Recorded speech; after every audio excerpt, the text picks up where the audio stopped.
Thanks, Howie, for coming on. I know we caught you in the middle of a tough stretch here, but I guess I want to start out by saying my biggest question is, you've been doing this a long time, and how does this last month and actually 6 weeks compare to what you've seen in the past? Well, it's been unique in the sense that they got off to such a great start.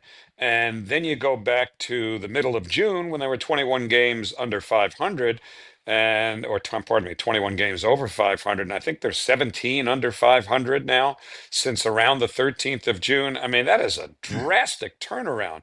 To say that anyone could have seen it coming to this extent would be wrong. But there were some signs that they might not be able to sustain some things that were making them as successful as they were early on. And to me, that revolved around the starting pitching and the strain that they were putting on the bullpen because of too many short starts.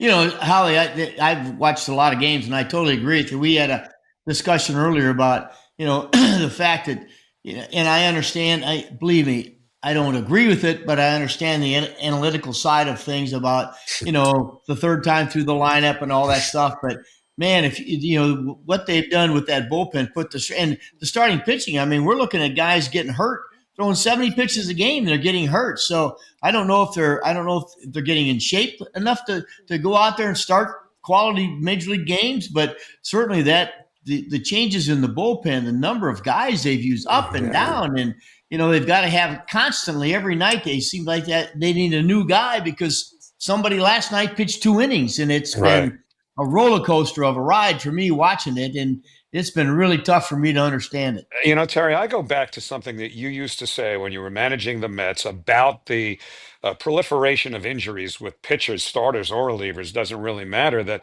I think you said you had actually talked to Dr. Job, or you'd heard Dr. Job say, look, we could take all these precautions, but if they're going to break, they're going to break. And it just seems that no matter what you do to try to protect them, they still break. And they know a lot more now than they used to. And it's not that they're breaking down at the major league level. It starts way before that, playing year round, everything's max effort. You've probably had these conversations ad infinitum. But, for all these precautions, it just doesn't seem to make a difference.